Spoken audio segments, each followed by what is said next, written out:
Welcome to another episode of Keepin Orange and Blue. I'm Ryan Evan, joined as always, Kevin Ducey. What's up, Kev? Not much, Ryan. Finished one of my favorite Saturdays of the year, watching some college football championships. It was a fun day. I got some more stuff to expand on what I think happened today. And, Line basketball with a big win. So Saturday was a good day. And it was a good day in more ways than one for one side of the street and the other this weekend. We got some great news on the football side. So all in all, it's good stuff, man. Yeah, definitely a big win against Rutgers. And even though the Illini football season ended, big things have been happening ever since the loss of Northwestern. I think Absolutely. big news on the recruiting trail. Daniel Brown, Andrew Dennis, and then they're visiting Trey Petty now and a bunch of other kids. They've got offered some more JUCO defensive backs will be visiting. But, of recent, the biggest news of late is like, how is Illinois going to replace the law firm? You got one generational talent. So there's not like there's big shoes to fill. I mean, no, but I think there might be. And I think they've got some quality coming in. And so the defensive line was a huge thing of need. And Illinois got a commit from Clay Patterson, who all Ivy, FCS All-American, Kev. I'm sure if you got a chance to look at his tape yet. Yeah, absolutely. Super impressive that, we need to pass rush from the defensive line spot as Illinois in running the 3-4, the traditional 3-4.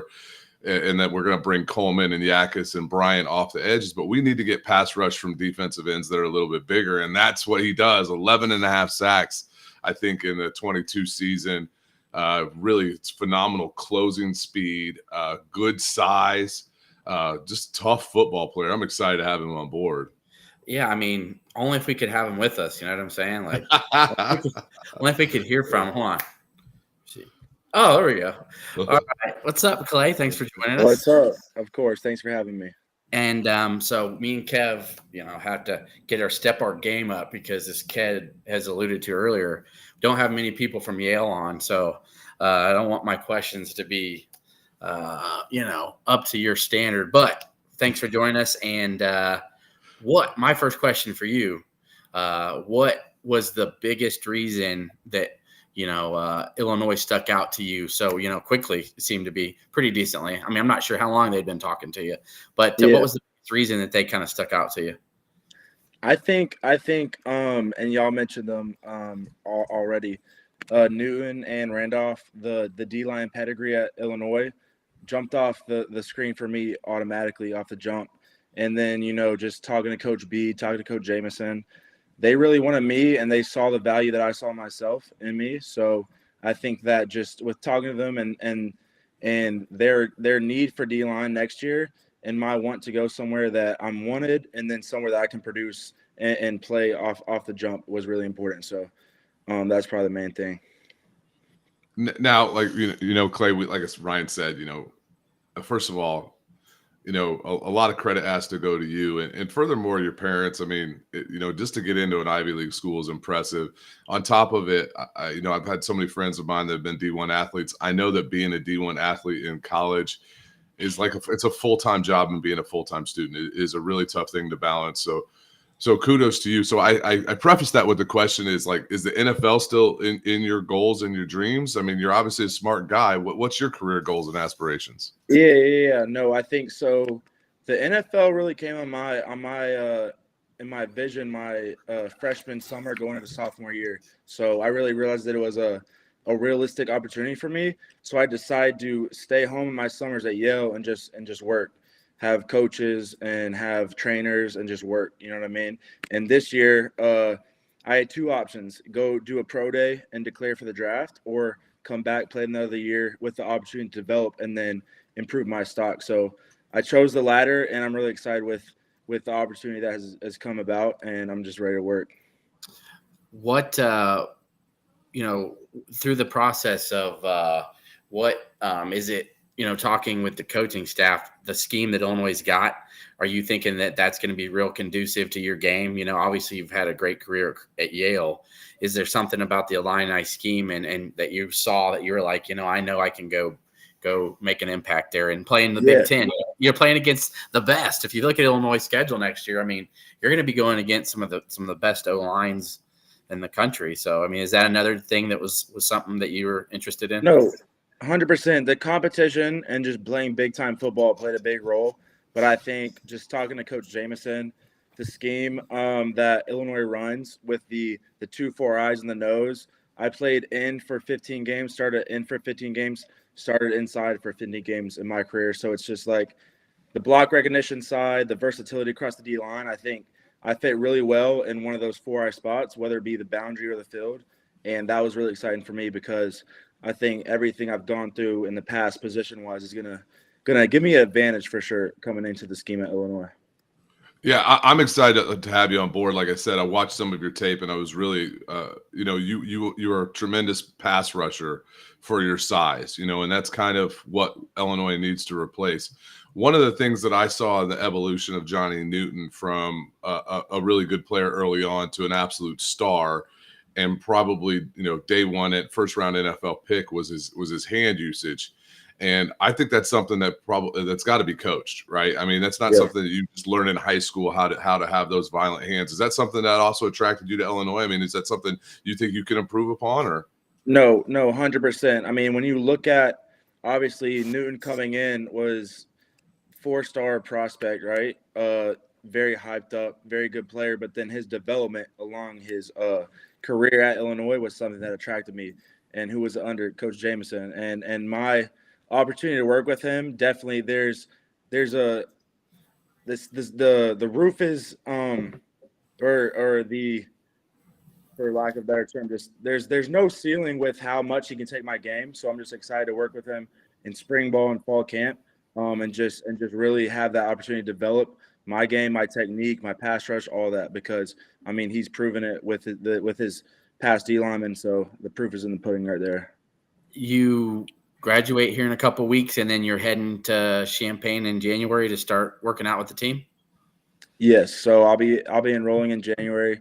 Have a couple of finals left to finish out, and then I'll be on for the full spring schedule, and then into summer and fall camp.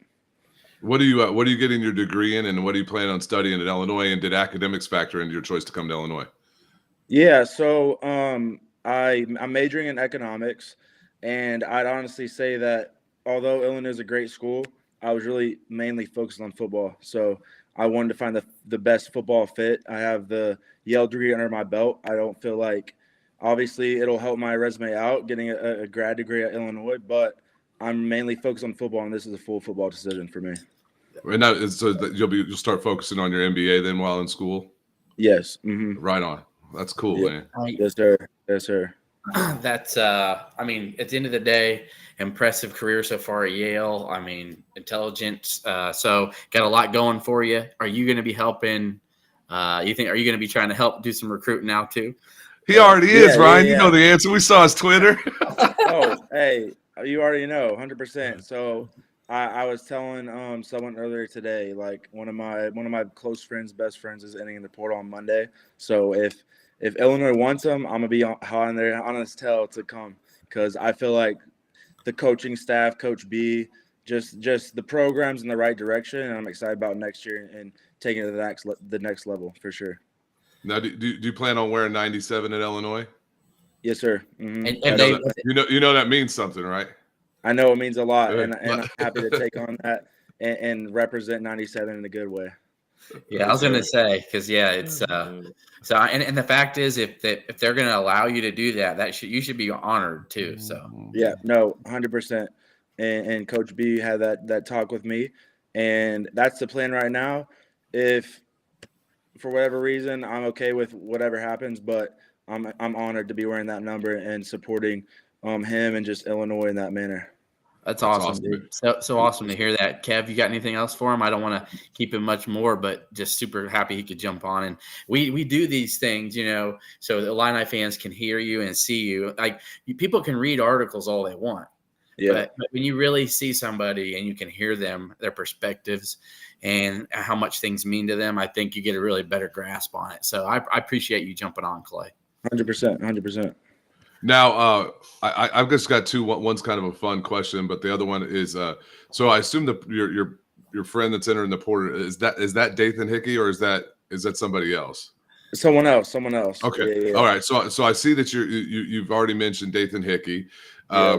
What can you tell us about him? And then I know Illinois got their eyes on a couple other Ivy League transfers, specifically Joey Slackman, and maybe the Thor kid from Harvard. What can you tell us about those three guys?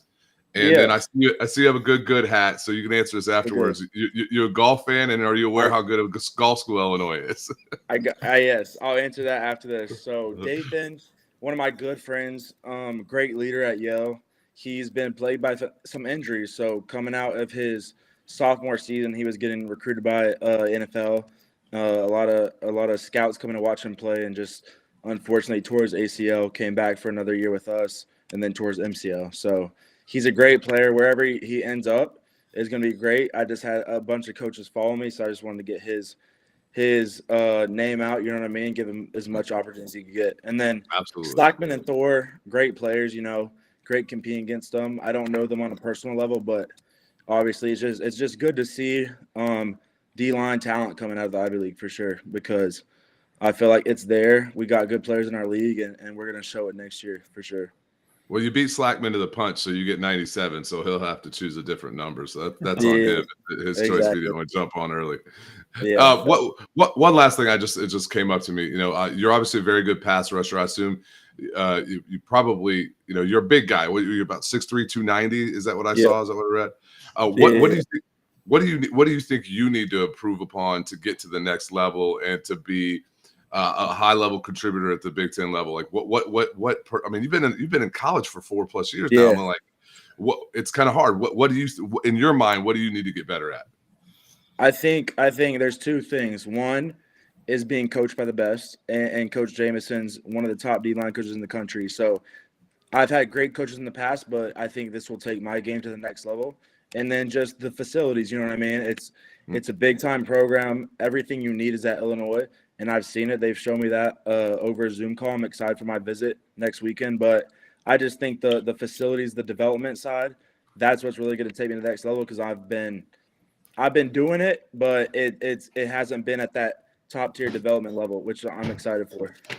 Wait till you see the Smith Center, man. Whew. It's legit, man. I'm excited. And then on the golf, so I started playing this past year, and ever since I started playing, I've been playing a lot, because our quarterback, Nolan Grooms, he put me on. He's a good golfer, and so I was asking Coach Jameson about courses nearby the other day on when he came up to see me. So I'm excited for that. Hey, Kevin can hook you up with that. Kevin knows the area pretty well. Let's go. We got to play. Well, yeah, dude, that'd be amazing. I tell you this, holler at Caleb Griffin. He's a graduating kicker. His roommates. He was roommates with Adrian Dumont Duchassart, who will be on the PGA Tour next year. Get you hooked up with some of those golf guys, man. And it's a really, really good golf program. Illinois has been in the national championships almost more than anybody else over the past 10 to 15 years. So really appreciate you coming on, Clay. Our show is really designed for fans. Like, Ryan and I are not media guys. We are just guys who live and bleed orange and blue, and you're part of our family now. Aaron Henry's a friend of mine, so say what's up to my guy. I think you're going to love Aaron's energy and his intensity, and I look forward to you getting out there at Record Shop and getting some TFLs for us, man. Yes, sir. That's the plan. Yes, sir. Thanks, Yes, Clay. sir. We'll be talking Thank soon. you so much. Yes, sir. Appreciate you. Appreciate you, brother. Thank you. See you guys. See ya. Good luck. Ryan coming through with the win, my man. Swami. I say anyway. Thanks. Get that degree, Clay. We appreciate you. Yep. So, coming through with a awesome young man, and I think the point is that we've had several players on here. That's not a surprise. I don't think anybody should be surprised about that. It's more about people's schedules, and we do these shows in the evenings, Sunday night or Monday night, and not everybody can do that. Clay was a cool dude. He messaged me, within a couple hours and let me know when his schedule would work, and we got him on here. So I'm excited about him though, Kevin, because a big question was going to be that fit. Like, I think Daxon can come back one more year, right? No, he's done. Bielema said so. It's not going to work out. So unfortunately, so Daxon's done. Barnes done, right? Tariq Barnes, yes, I believe so. That's correct. No. Bryce Barnes. Bryce Barnes, yes. No, yeah, I think Tariq might actually have another year left. Sorry. Okay. I was trying. Actually, I'll be honest with you here. You know, we got the fan interactions, and I'm looking up on Ryan Turner stuff, and so I was just a little bit distracted there. But yeah, Barnes is gone. Yeah, 5 years. So think about that. Someone said the top 3 defensive linemen are done. Let's just keep it real. Daxon's gone. Barnes is gone. Newton's gone. Randolph's gone. Really? Yep. The top 4. It's said McConnell and T-Rod Edwards as guys who got legitimate run on that defensive front. I mean, you could throw in Alex Bray, right? Was it? Yeah, Alex Bray got some run, number 11. But you know, you're gonna have to have some guys step up, but they're gonna have to be active in the portal. From what I understand, they're definitely not done pursuing Joey Slackman. I don't know what our interest is in Thor Griffith. But you know, we got to go back there and continue to try and get some more dudes. And I don't think we're done. I know Illinois. Hell no.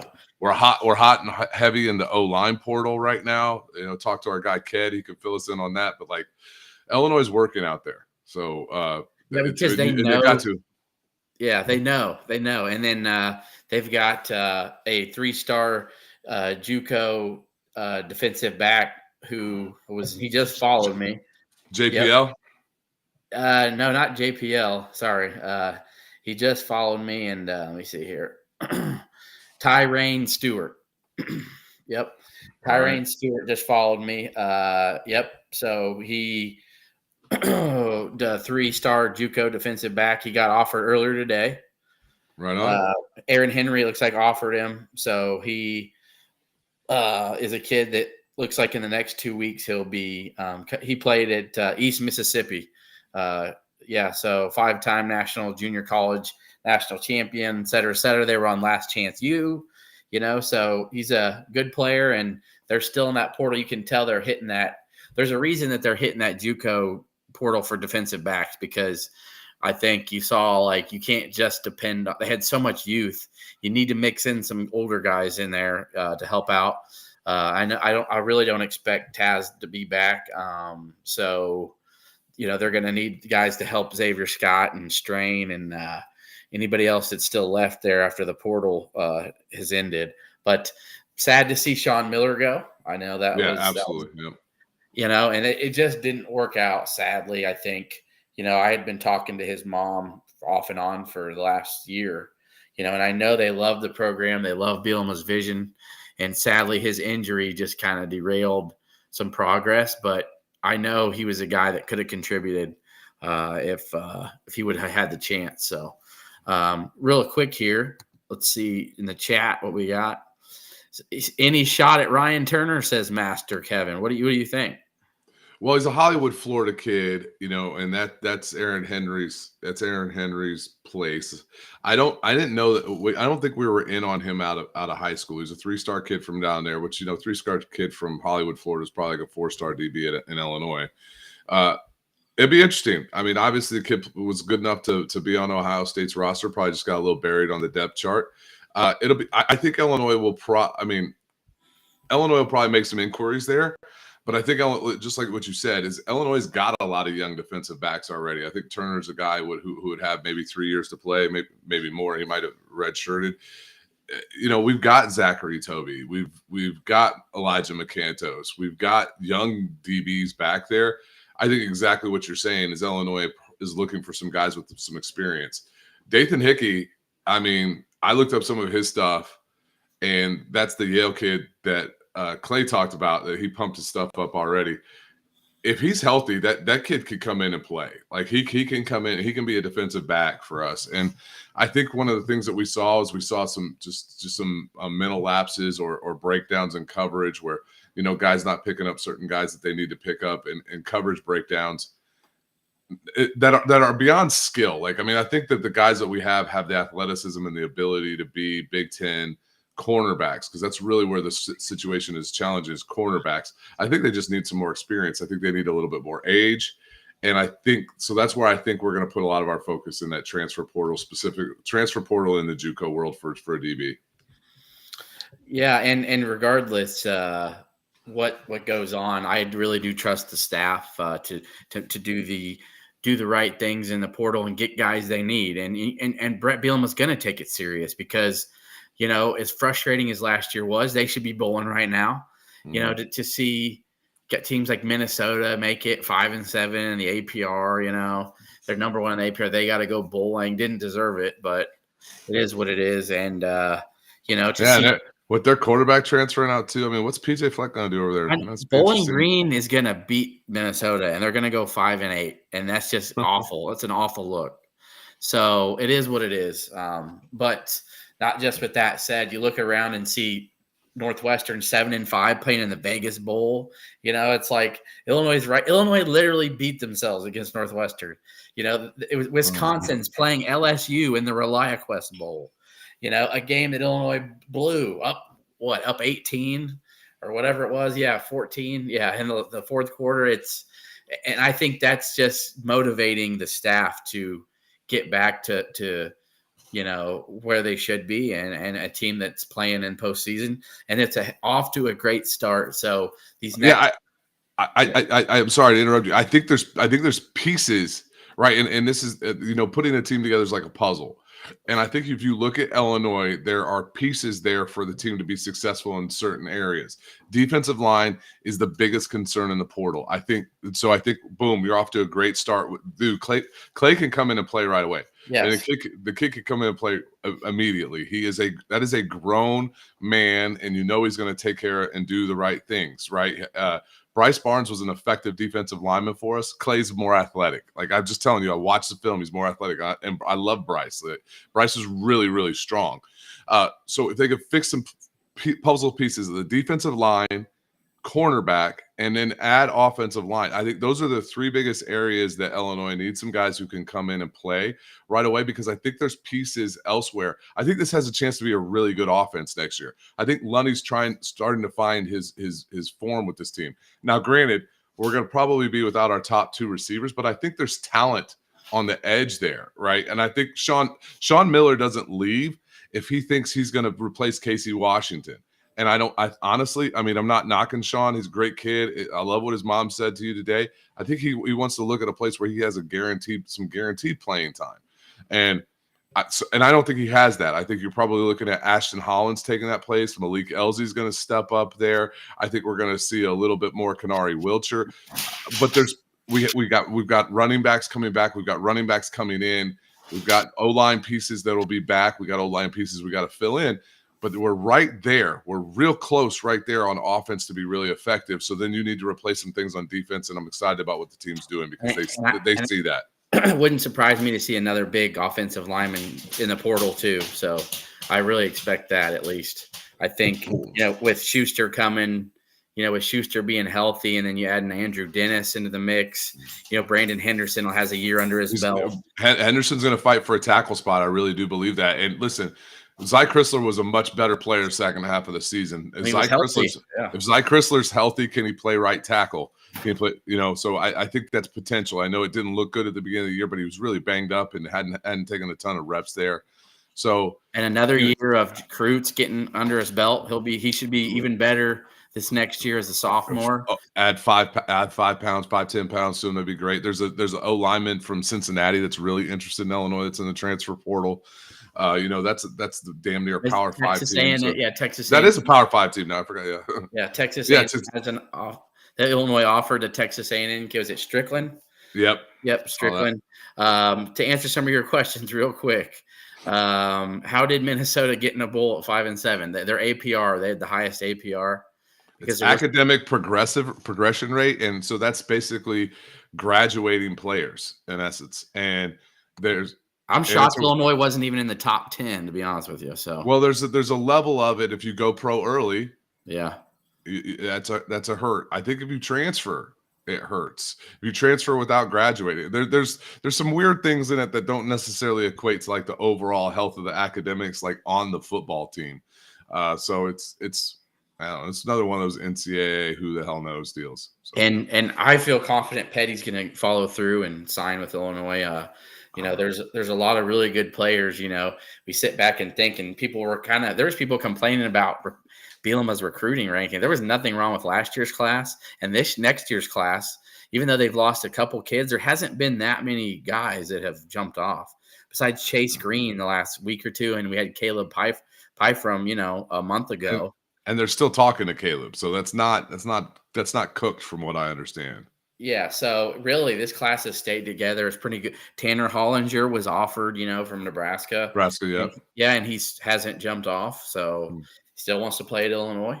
Dude, and Khalil Valentine's electric. I know that, Spans want to talk about skill position players and what the skill position players can do. That kid's electric, so it'll be exciting to see him. Oh, yeah, that's definitely a guy. I think by year 2, he's going to be impact. I think he might get some time next year, but you're gonna have a Lawfrey as a junior, and you got Fegan. I think the fact that Reggie Love, I know Reggie Love's a guy name we haven't really mentioned yet, but I think apparently it's not a surprise to Brett Bielema. Behind the scenes, he'd been kind of talking, he said off and on the last year or two about maybe leaving.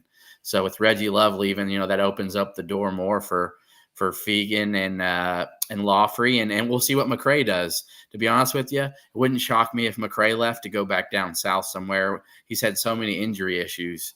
I know he loves the program, but it just wouldn't surprise me. I think sometimes you see things and you kind of see what's in front of you, and you see Fegan, I think, is really taking that spot to me personally. So I wish Reggie, I don't know what the story is in the locker room, right? And it's not one of those things I'm going to ask that question to the people in the know, because I don't think that's fair to Reggie. I don't feel it's fair to guys in the program. I love the way the kid played. He ran really hard, came through for us in some tough games. But he was consistently banged up. I don't know what he's necessarily looking for, but I hope we don't close the door in case he wants to come back. I mean, Casey Washington committed to Wake Forest and never ended up there, and thank goodness he didn't, because that ended up being our guy, and it had a really great senior season. So love to see Reggie potentially come back if he wants to, but overall I think the running back room will be okay if he decides that Illinois is not where he wants to finish. 100%. Now I'm hearing Purdue. Yeah, but here's the thing too. You got Tracy and Maccabee. I mean, it is what it is, I guess. So with that said, let's transition to the Illini basketball team, who had a huge road win yesterday, and really sparked by, as I said, elite defense. I mean, I think, not just winning by 18 on the road, but out rebounding your opponent 55-27, Kev, is really kind of unheard of in the Power 5 conference. Illinois hadn't had a rebounding differential like that in conference since 1995 against Northwestern.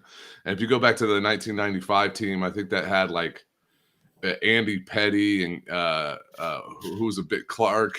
I can't remember Clark's first name, but it was just it's just pretty impressive that we do this and we don't have a traditional big playing more than 20 minutes. It's because we got grown-ass men on the wings and at guard rebounding the basketball. And I talked about this. We talked about this when McCumber was on the show last week, is that I really felt that that's where Illinois was going to put their mark on it. And then Illinois goes out and shoots 45% from three, 9 for 21. I love the number. I love it if Illinois could stay in that 18 to 22 range for threes, get those shots in the paint. Marcus Damask asserted himself, and then we just flat out shut off their water. They made a bank-in three, and they were getting love in the first half at the free throw line, or else that game would have been a 30-burger. So I was really excited that with how Illinois ended up playing that game and what they did, and they controlled it from start to finish, regardless of the fact that it was a 2-point, 3-point game at one point. So, and this is going to be the 5 minutes that all the fans wanted to hear. This isn't really an argument, because we're not arguing. We're just going to talk. We're going to argue. Oh, okay. We're going to argue. Oh, okay. Well, hold on a second. No, we're going to argue like we argued about Lovie Smith. And so let me say this, fine. And let me do my best precursor for people who jump on one tweet, and you can tweet one thing and several things can be true. Okay, sure. So let me say this: Ty Rodgers, love his effort, love the player he is, love his qualities. I love what he can bring on the glass. I love his tenacity. I love that he doesn't let his mistakes necessarily bring his attitude down defensively. I think he brings a lot of awesome things to the team, and I love Ty Rodgers as a player. So I want to precursor that. So for anybody who thinks that I hate a player or I don't like a player because I make a specific tweet about the moment in the game, which is why you live tweet, right? I mean, you're not tweeting about, oh, what will it look like in 40 minutes of game action? You know, It's like the Malik Elzy thing. We happen to notice he was the first guy off the field, and we're just sharing with people what we noticed. And like I said in the tweet, he might have had to take a shit. Like, we don't know. It was just concerning because there were rumors that he might have been unhappy. And where do those rumors come from? So maybe Twitter, who knows? But obviously it wasn't the case. And we're just reporting what you see. Because I've had a bunch of people saying, we don't know why you hate Ty Rodgers so much. I'm thinking, what? Like, I've never one time said I can't stand him. And I actually love him as a player. Here's what I was talking about. Okay. I think me and Kev differ on how much time Nico's going to get when he gets back, and that's okay. But Ty is the point guard on the team because Illinois doesn't have anybody who really can handle the ball, or they want to handle the ball as much, to set an offense up. You don't need Shannon doing it because he's going to be, a guy you're focusing to get the ball to. So without Moretti, to help in the moment, Harmon can be a guy to do that. But Rodgers is able to handle the ball well enough to bring the ball up court. So when I made that tweet, he had 3 turnovers in the first 10 minutes of the game, okay? And I don't think it's unfair for me to say that within 10 minutes. And one of those passes mid-court literally was about stolen for another breakaway layup, which would have been his 4th turnover in 10 minutes, which those turnovers, and he wasn't the only one doing it. I can say this. Damask had a couple dumb passes as well. But that would have been his 4th in 10 minutes that Rutgers converted to transition points. So at that moment, that tweet was, I feel justified. It's that he needs to take a seat, sit down on the bench, bring Harmon in. Let's kind of let him see what's happening with this press, because he was struggling with it. And there was problems with guys not coming back to the ball and him trying to get rid of it so quickly when there was times that he could have dribbled the ball past half court, but he chose to pick his dribble up. And those are things you just can't do when you're being relied upon to be the main ball handler. So I just felt like it's okay to sit someone, if you're struggling with something, to maybe get a better view of what's happening from the bench. And I feel like people jumped on that saying that he doesn't need to play anymore. He can't play the position. No, he's going to have to. He has handled it better of late, but still, I feel like it was justifiable, my tweet. And I feel like he is getting better at certain things, but he's just not a natural facilitator. I think he can do those things. But when Moretti gets back, Kev, you think 10 to 12 minutes? I think at least 15 for Moretti. And I say this. Brad Underwood has said it out of his mouth. He's been so good in practice. Before that Southern game, it's like we just can't keep him on the bench. Like, we need to have him, because you think about this too. When Illinois is not making shots like they were against Southern, they weren't making shots that first half. Nico Moretti came in and lit a spark. He's able to drive and hit guys on fast breaks when the ball's supposed to be there. He can run the offense and find the guys who are open. He can knock down an outside shot. He can drive. He can finish with either hand. Yeah, he can play. So. Yeah, so there's things that he can do that Rodgers just doesn't naturally have, that mentality of running an offense or facilitating. So, but Rodgers has enough attributes and qualities that he's going to be playing 20, 25 minutes a game. But I think when Nico's healthy, you're going to be seeing him run point a lot more than people thought he would. So that's my take, Kev. And there we go. The challenge is, as we get into some of these games, and December doesn't give us any opportunity for there's no cupcakes on the schedule in December, right? Moretti won't be back till maybe the Missouri game, like you said. I don't know. I mean, I hope he's ready to go Tuesday night. Yeah. I love what the kid brings. But if he's not ready to go to the Missouri game, then you got to knock rust off, and there's no time to knock rust off right now. There's the schedule in December is nothing but NCAA tournament teams from a year ago. with Colgate being on there and Fairleigh Dickinson as well. Now, granted, I don't think that either one of those teams should put a scare in Illinois. Colgate might, because it could be a potential trap game, but I do think that these guys are old enough and big enough that it won't be a problem. That's what I'm saying now. Yeah. So I don't know. I don't know where the minutes are going to come for him to knock the rust off. And the challenge is just like we started with what Illinois did against Rutgers. What Illinois did against Rutgers, defense and rebounding, are two things that Ty Rodgers is phenomenal and exceptional at, and two things that aren't really Moretti's forte. Now, once again, going back to what I was talking about, the football team, about putting a roster together, and the rosters are about putting a puzzle together. Nico Moretti has skills that nobody else on this team really has. He's the only true facilitating point guard that we have on this team. But we're not going to have that many. I don't know that we're going to have that many teams that are going to come out and press us like Marquette and Rutgers on the rest of the schedule. I just don't know where that ball pressure is necessarily going to come from. And those were the issues where Ty was making some mistakes. And the way you eliminate ball pressure is you force teams into tough shots and you get rebounds.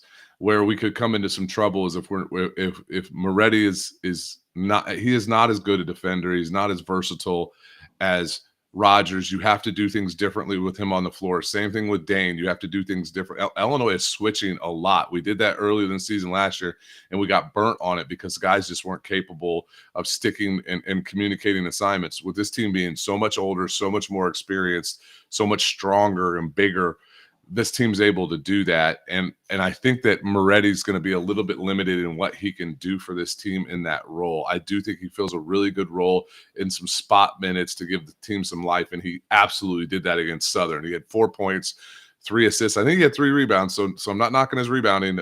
He's just not, like, let's never argue that he's going to be as good a rebounder as Ty Rodgers. He's just not. But he also had 3 turnovers in that time frame. So, I mean, he can – but his passes are because he's trying to make something really, really great happen sometimes, and the speed of the game is just not there for him yet. I do think that over time, Ty Rodgers will continue to get better as a facilitator. I think he's a really phenomenal passer for a guy his size. So we'll see. I just don't think that. I mean, some people are like, Nico Moretti's going to start. I don't see that. I don't see Illinois tinkering with the starting lineup this year outside of injury. I think that could be a reason too, depending on how long it takes him to come back. I mean, I think sooner the better. I think a Colgate game would be a perfect game for Moretti to get some time because they don't have superb athletes. You know, they're going to nickel and dime. You know, they're going to backdoor cut. There's a guy, they're probably about as athletic as me and you running around out there. So that's a perfect game. You need a floor general who's going to find guys on, you know, the back door or the, you know, just it's going to be a methodical game. Or even though, I mean, Arizona just beat the doors off of Colgate. And while I don't know if Illinois is a top 4 team this year, I think Illinois at the end of this week when we play FAU and Tennessee will prove itself to be a legit top 10, 15 type team.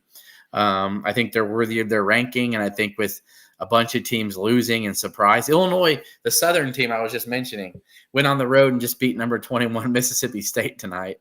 You know, they beat them 60-59, and that was actually their second big win on the road. They went on the road and beat UNLV earlier in the year, and they just beat Mississippi State. So I think. Right. Yeah, a Mississippi State team who was going to fall out of the rankings but still was ranked. So it was pretty impressive. So yeah, I mean, it's always impressive when you're a school which has a quarter of the funding of another program. You know, I don't even think Southern brought their own trainer really to the game. I remember one of their players got hurt and the Illini training staff had to go help him out. So a big win for them, but the point being a huge week. I think too, I've been keeping up with FAU with high interest. They've been making a ton of threes. Okay. So, but they defensively, they haven't really been that good. If you look at their schedule, they give up a lot of points too. They've outscored the good teams they've beaten this year.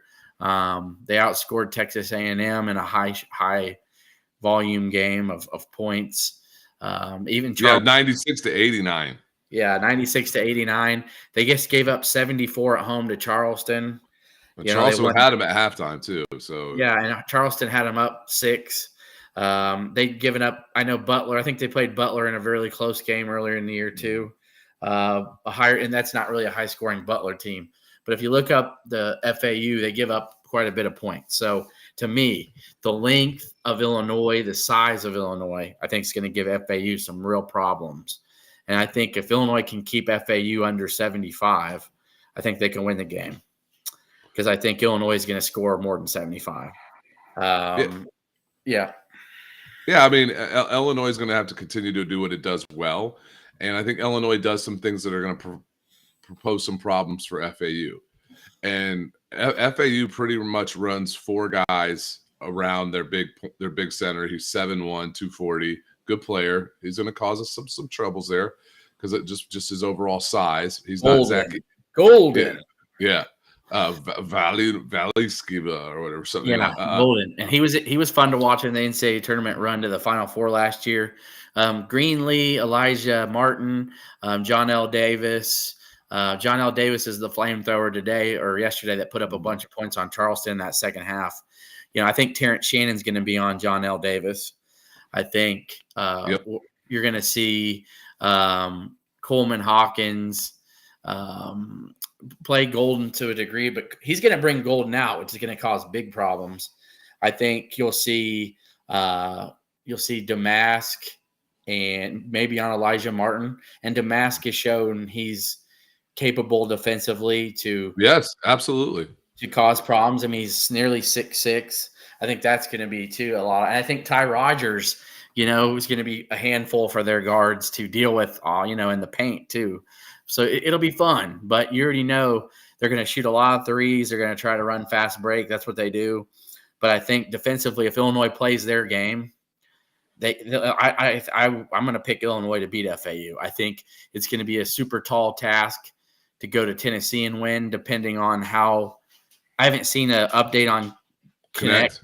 I haven't seen an update on Connect because he really hurt his foot against North Carolina. And when you can't put any weight on it, that's not a good sign. So, but with that said, I'm not going to make any predictions on the Tennessee game because that's just going to be, its own animal. I think you got to focus one at a time and getting a top 10 because FAU is going to be back in the top 10 after this week. And I think Illinois is going to jump inside the top 20.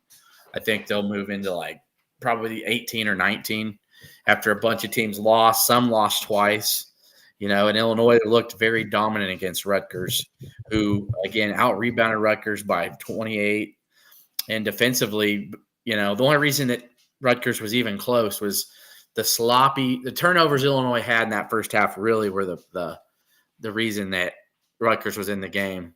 Yes, and foul trouble with Guerriere and Hawkins caused some problems there. That we played Hansberry some significant minutes in the first half, and I thought he did fine. But we stay out of foul trouble. We stay out of foul trouble, man. We're tough. We stay out of foul trouble in that game. It's a 30 burger. I still don't understand like some of the calls that Courtney Green was making. I think the second and third fouls on Quincy Guerriere were just absolutely mind-numbing. I don't get them. I don't get the loose ball foul on Justin Harmon, but we're not going to talk about that. I want to get back to FAU a little bit. Is that where we're going to have to impose our will with our size? Is like David Odd 25 said in the chat. He said, "Hey, listen, they're small. They run a 7-foot big, and then they got a bunch of guys who are like 6'4" and below." Well, we're big. Like we run 6'6" and above for every starting position. And Quincy Guerriere is rebounding like a daggone man, and so does the rest of his team. And so it's one of those things. It's like bait in the water for some starving sharks every time that ball comes off the rim. And FAU's top 25, I think top 30 offensive team in scoring at 83 points a game, but they're 103rd in defensive scoring allowed. Illinois is in the top 10 and points allowed per game. We're also, I think, number 1 in the nation in field goal efficiency defense. FAU really made their mark yesterday. Like you said, they can shoot well from 3. They were 27 for 41 from 2. That's 65%. Illinois is like the best 2-point field goal defense in the country. You're not going to get that against us. We're just not going to allow you to. We're going to try to force the teams into into tough shots. And then when you do get to the rim, we got enough length and we got enough bounce that guys can come in and block some shots. This is really interesting. This game Tuesday night is going to play much like an NCAA tournament game. Whoever can impose their will of how they want this game to go. If we want to try to get into a track meet with them, it's probably not ideal. If we can force them into the don't get me wrong, we're going to run when we get our chance. And I love it when we get going downhill. But we're not going to try to make this a running game. We're going to try to force them into half-court sets on offense and force them into tough twos, attack the glass, and go get some buckets on them. They're going to want to keep us from getting runouts too, because we have had some difficulty sometimes in the half-court offense. But we saw so much better ball movement against Rutgers. We've seen that a couple times this season. The weird thing for us is we don't get a lot of assists, but I think that I don't understand it because I see enough ball movement. But I know that we do have some guys that really love to drive the basketball, or a guy like Damask. Damask is going to get a small guy on him. He's going to isolate him down in the paint and take him there. So, and then if Tennessee doesn't have connect, I think Illinois can make this a 2-0 week, which would be a great start to December. And we've had some December woes under Underwood in previous seasons. Last season was kind of like the antithesis of the way the Underwood's teams have worked at Illinois. Underwood's teams at Illinois have had some hiccups in December, and then really find their pace in the back half of the Big Ten schedule. It was kind of reversed last year where we beat Texas and UCLA in December. Oh, UCLA was November, but still same idea, late November. And then we stumbled down the stretch in the Big Ten. I think this team is built for Underwood. This team is a bunch of freaking old men, tough dudes, and I'm really excited about what we saw. I do want to say, I see a couple questions about why didn't DGL get in. I just think game script just didn't really allow it. I love what Dre provides for this team. He's got unique athleticism and quickness at the guard position, but he's a little ball centric and he's a little bit shot heavy right now. And I think that there was just some aspects in that game that it wasn't really matchup dependent. Didn't really work. Now I do think as we go on in the season, if we have some quick guards that are beating us off the dribble, there's going to be opportunity for DGL to play. He didn't get any run on Saturday against FAU. He might play against FAU. He might not. I don't know, but I know that Underwood's going to try to use him in spots that fit for him. You saw what he could do against Western. I mean, that drive take he had at bucket at the rim was just really incredibly quick and great athleticism. And I'm going to tell you this, like, that kid is going to come into a game for us sometime, and if he starts hitting, he's one of those guys. He's kind of like Trent Frazier was kind of like that. Trent hit 1 or 2, watch out, he could hit 6 in a row. And DGL's definitely got that flame in him, but he's also got it where he hasn't hit one in a while. He hasn't made one. But once he gets that first one to go in, watch out. He's still going to be a contributor to this team, so don't worry about that. Oh yeah, 100%. And I can tell you this, just from the fact that I've know him, I talk to him off and on, his mom to a degree, usually once a week. He's his own worst critic, He felt like he let the team down a couple of times. He missed a layup in one of those games, and he missed those threes against Marquette. He's a tough critic, and I think when he gets over that and sees that, you're probably gonna miss more shots than you make. I think especially early on in your career, So it's not about making your shots. It's being there for your team, and when you're defensively, you can't let what you did offensively affect you. And I think his team knows. Team's got his back.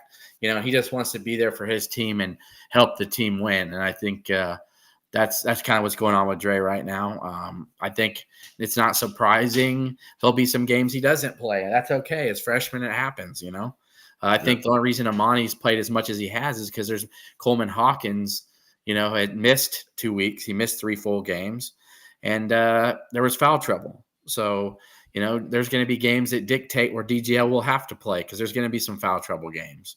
So other than that, I'm not too worried about him. I think he's got a bright future ahead of him. And, this is a fun week because this could really propel Illinois, into the Colgate and then the bragging rights game. I think they're still going to be ranked after this week no matter what, but this could really propel them into a top 10-ish type, preseason, before Big Ten play really hits.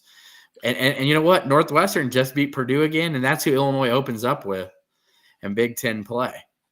Well, So and I'll also go back to the DGL thing. All right, so DGL got some run against Marquette, and so I imagine there's some fans like, hey, kid got to play in a tough game and a non-con game.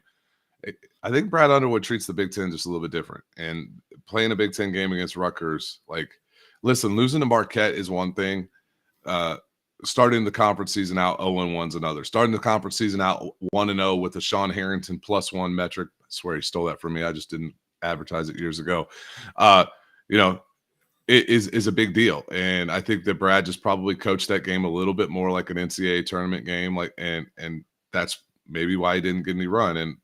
And this week we got we got non-conference for the rest of December, and then like you said, we kick back up with Northwestern in January, and Boo Booey, second, he's one of the 2 top players in the country according to him, and I'm sure Terrence Shannon will be interested to hear that. So yeah. And how good did Shannon look though, man? He's hitting threes. He's pretty unstoppable. So well, the thing about Terrence hitting threes, I think we're all kind of weary from it, because last year he would have he hit 8 against UCLA, and I'm not sure what he did the next game, but he would have these moments where he'd go 4 or 5 from 3, and then the next game he'd go 1 of 7. He's not doing that this year. He's being really consistent. He's hitting at a really high clip. He's actually taking more. He's making more. His effective field goal percentage is way up. And then, like you said earlier, he is shutting off the team's water on the other end of the field, on the other end of the court as our defensive stopper. We actually took him out to get a blow during the game just because he was tired. And I actually saw we ran some offensive sets where Terrence could just take a breath and just sit in the corner. And then Dave Odd at 25 again. Appreciate you jumping in here, brother. Love to hear you on the show. With his there you go. Yeah, Love. Absolutely. Terrence has got to be moving up draft boards, right? Because he is the most athletic guy at his size that we've had at Illinois in a really long time, right? He has more pro offensive skills that will translate, in my opinion, than say Io, even though Io's been playing really well lately, though. Now he's getting some run. How he's getting to play, huh? Yeah. His effective field goal percentage is over 60%. Like the guy's got to play. And dude, he's hitting that mid range like it's his job right now when he gets run. So that's nice. But I think Terrence has that. I think the next evolution for Terrence is once again that mid range game if he can hit the little pull pops. But I think Terrence is definitely establishing himself as a potential first round draft pick in the NBA right now. Yeah, his stock's only going to keep soaring if he's hitting around 40%, even if it's 37, 38 by the end of the year. How could why would that be a non-sexy? You know what I mean? Like he's going to shoot 75% from the line. You watch how much more effective he is driving right this year. That's another key aspect of his game that he's really worked on. He's put the effort in. And one thing I have to note on the Shannon train, Brad Underwood talks about it a lot, is that he always guards the other team's best player every game. There isn't a better two-way player in the country. There's just not. Like when you look at all these kids and guys that are on the first team or second team All-American, it's Zach Edey's not his fault, but he's not always guarding the best player. Tyler Kolek, not always guarding the best player. If you go down that list of the top 20 best players in the country, Hunter Dickinson, Amanda Baycott, they're not all guarding the other team's best player. Terrence Shannon is the only, probably maybe one. There might be one other guy in there, because there's a bunch of guys that may be a guy who does guard the other team's best player, but he's not shutting them off. I can tell you that. Yeah. So he's definitely increased his stuff there. So it's been nice to see what he's doing. So I'm excited. I'm loving the Luke Goody. Luke Goody's just looking confident. I mean, Luke Goody may lead the Big Ten this year in 3-point field goal percentage. I mean, man, if he gets them bunnies set, dude, you just count it. Like, just might as well book it. And I'm going to tell you, Damask is going to get his rolling here soon. Oh, absolutely. It's just a matter of time. One thing I'd like to see from Marcus is kind of crazy is if you watch his highlights at Southern, he took a lot of deep threes. I know fans cringe when guys take deep threes. I've long since believed I'd rather have a guy take a shot 3 feet behind the 3-point arc unguarded than on the arc guarded. And I think that we haven't really seen that for Damask. He hasn't really pulled from deep. And you know what? There's a level of it. He doesn't have to. It's really encouraging about Marcus. It seems like he's that guy that we didn't need him to score 15 against Southern, so he didn't. We didn't need him to score 15 against Oakland, so he didn't. We needed him to score against Marquette. He did. We needed him to score against Rutgers. He did. And oh my goodness, you got a chance to see his athleticism that's a little bit underrated. When he had that drive, he was going to poke that. He was going to poke that, and he got fouled on the way up. I would have been really excited to see him get a nice little two-hand or one-hand flush in the middle of the lane. But this team's exciting, man. I'm very bullish on them right now. He's got an awesome game from within 15 feet. Oh, yes. He's got a fadeaway from about 12 feet that's like money, you know? I'm just like, when he does, I'm like, oh, that's good, you know? Like, I already know he's going to go in. And the fact that he controls his body, can use both hands around the rim. Yep. If you saw the first basket of the game, he shielded a guy off and used his left hand to lay it in. And, so loving what I'm seeing from Marcus. I think he's proven he deserves to be in the starting lineup. And Coleman Hawkins, even though he looked rusty, had a hell of a defensive game yesterday, in my opinion. He just does so much for the team that people aren't aware of. Like, and it's because he is a very demonstrable player, but like he plays a lot of emotion, and I'm okay with that. And yes, Coleman's going to piss us all off at times, but the thing about Coleman is like, people want Coleman to look good in the box score to have a good game, and that's not really. Yeah, he's don't get me wrong, he's gonna have games just like Brad said where he hits 4 or 5 threes. Man, if he's hitting from 3, that just, oh my goodness, it changes the whole dynamic of the offense. And he still has those 1 or 2 shots a game where you're like, what are you doing? You're like passing up an open 3 for a tough contested 18-footer. You know, you're just like, dude, just take the open 3. But that's Coleman, man. That's just, he's being himself. And at this point, it is who he is. I just encourage the fans, when he does it, just look at the shot clock, because I know a lot of people are getting on his ass last year, and I'm like, guys, there's 2 seconds left in the shot clock when he took that shot. Like, get off his ass. Like, somebody had to shoot the daggone ball. Yeah. Right. Yep. So, but I think people learn and appreciate what he does on the defensive side of the ball with contesting tough shot, making guys shoot tough shots. And he has that ability with that, like that dish he had to Guerrier for the tomahawk poke. Like that was just that's what he can do. He can put pressure on defenses in ways that not many guys his size in college basketball can.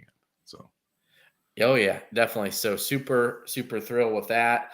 Loving what's going on. Merez Johnson had a big week. I think he helped they take down number 1 Kenwood yesterday. He had 12 and 8, but it's really his defensive prowess. And you know, there ain't a better big in the state of Illinois than Merez Johnson. So a lot of things going. We gotta keep up. I'm gonna keep up with what Jason Jactus is doing at Yorkville High School. Got to keep going on with him, but just a lot to be excited about with Illini basketball, and at least Illinois football is already kicking ass, you know, on the transfer portal, on the recruiting trail. And so far, really, the team hasn't lost a ton. I know December 4th, tomorrow is the big day, so that's where we keep your eyes peeled. Keep your eyes peeled. That's tomorrow's the big day. So, and I'm gonna work on seeing if maybe Clay will give me a little sneak about who the name is tomorrow. We'll see who it is. But Kev, we'll wrap it up here. Any final thoughts for this Sunday night, episode 65 of Keepin' Orange and Blue? Hell yeah, I got some final thoughts. Okay. You go 13-0 in a Power 5 conference, you deserve to be in the college football playoff. It was an absolute travesty what the college football playoff committee did for Florida State. I'm sorry you don't like the fact that they went ugly with their 3rd-string quarterback. Well, Alabama had their 1st-string quarterback and needed a miracle on 4th and 31 to beat an average Auburn team who just lost to New Mexico State by 21 at home. Florida State just beat a top 20 offense and held them to 6 points. They beat them by 10 points, a 10-win football team in the college football in a ACC championship game with their 3rd-string quarterback. Yeah, I know they're not the same team without Jordan Travis. I get that. But they deserve – this is what it is. They deserve the opportunity to play for a national championship. You go 13-0 in the ACC, and there's not 4 other – you know, if there's 4 other – if Texas was 12-0 and Georgia – or 13-0 and Georgia beat Alabama, I'd be fine leaving a 13-0 Florida State out of the national championship run, but you cannot tell me that those kids did not deserve a chance to play for the national championship. You're not Vegas. You don't have the right to say, well, I don't think they're going to win or I don't think they're going to provide a competitive game. That's bullshit. They won all their games. They beat LSU by a bigger margin than Alabama did. I can go over this on and on and on and on again. They pistol whipped LSU too, by the way. They did. And if Kansas State kicks the field goal in overtime, I am 100% confident they would have beat Texas in that game. So don't give me this that other teams have injuries too. That defense is phenomenal. That's a 13-0 football team. They deserve to play it in the college football championship. And it pisses me off. Do I think they were going to win? No. Do I think they were going to give somebody? Honestly, they should have been the number 3 seed. It should have been Michigan, Washington, Florida State in that order, and then you choose between Alabama and Texas. And frankly, it should have been Texas. But the committee unwillingness to leave an SEC team out of it had to do that. I frankly think if Georgia would have won, it would have been Florida State would have been in there. It would have been Georgia, Michigan, Washington, and Florida State. Have been the 4 undefeated teams. But because they didn't have the stones to leave the SEC out of it, and Florida State against Washington, for all the crap that Florida State wouldn't give anybody a game, or TCU about deservedly so. We got a 65-7. We've had blowouts in the national championship game before. That's bullshit. The kids deserve the opportunity. What Mike Norvell did with that team was fantastic, and I'm really pissed off. And I just think it's garbage, and I think the college football world should step up and speak out about it. It's just nonsense. And somebody, Big Ant, rolled on here, Roll Tide. Bullshit. I want Michigan and Michigan and Washington to win. I want no part of Texas or Alabama being in that national championship game because flat out it's bullshit. Florida State didn't do it, so I'm rooting for UM and UW. 100%. Yeah, I think, man, I wouldn't, even though it's the players deserve to play, man. If that FSU program just said, "Fuck Georgia, we're not playing in the game," so I would be like this: go end your season undefeated, as you deserve to. No, screw that. Go beat Georgia's ass. Yeah, I mean, true. But I'm going to be honest. If Florida State was the 4 seed against Michigan, I think that defense would give Michigan problems. They would. I mean, you saw what Iowa gave them problems. They had 200 yards against Iowa. You know? By the way, all the Illinois fans that would have criticized Barry Lunny, we had 281 against them. So just saying. Illinois would have scored against Michigan in the Big Ten title game. Just going to say that. But yes. So anyway, I think Florida State would have given Michigan a way better game than Iowa did. So it is what it is, and I'm 100% in agreement with you on that. My final thought: there can't really top that. I'm glad you had the floor for that because I agree with you, and that really is the biggest thing right now going on in sports is that travesty of the college football playoff, and now it's moving to a 12-team system. I mean, I guess I'll say this: I'm happy for Liberty. Go give Oregon a fight. You know, I think that'll be a fun one to watch. Tulane beat USC last year, so yeah, Tulane beat USC. I think Liberty playing Oregon will be a good one. But with that said, my final thought: we appreciate everybody who watches the show, who stays up on Sunday nights, who listen on Spotify, and who subscribed on YouTube. And if you haven't subscribed on YouTube, go for it. Keep it in orange and blue. 200columns.com. We appreciate you guys. We appreciate everybody who comments on these. It's a slow build, but we appreciate everybody who tunes in, who cares, who loves the program as much as me and Kevin do. It's definitely an honor and a privilege to have you guys care about what we say. So Kev's got a new camera. He's got a new setup. He's got to have some new podcasts coming out. You want any shameless, not shameless, any plugs for any other podcasts, Kev? Yeah, I don't have everything built up yet, but I'm doing a sales and leadership podcast that I should be coming out with pretty soon. It's going to be, it's going to have snippets of sales for anybody who's in sales. It's going to be little 5-minute clips that you can listen to before you walk into a meeting, give you some clarity of thought. And then I'm going to have some sales leaders that I've worked with throughout the years. I'm bring them on in a multitude of different industries, and probably keep the show about 25 to 30 minutes max. And like I said, with a couple weekly little 5-minute clips for everybody just to kind of take with them and go get it done. Thank you for the plug. Once I come up with the name and have it, I'll put it out there. But one thing I am going to do, the thought came to me a little bit earlier today, and I think it'll be a lot of fun, is I'm going to set up a Bull Pick'em league for the Keeping It Orange and Blue listeners, and we can just keep track of it as we go. So we'll just do a confidence picks, and we won't do spreads. So we'll just do who you think is going to win and a confidence pool. I'll set that up probably through Yahoo or ESPN or something like that, and have a little fun for our listeners. And maybe whoever wins it, we come on the show for 5 minutes or something like that. Yeah, yeah, you come on the show, plug whatever you want. But anywho, with that said, Illinois will be in the top 20 tomorrow. Yes. And then when the AP poll comes out, which will be beautiful, and excited about the FAU matchup. 5:30, guys. Yeah, I was just going to say hustle home on Tuesday night. Yeah, 5:30. I think Illinois was the 5:30 game last year too, weren't they, against Texas? Yeah. It might have been. Yeah. Iowa and Duke played in the second game. So, yeah. All right. With that being said, enjoy the rest of your night. Swami out. ILL. I and I.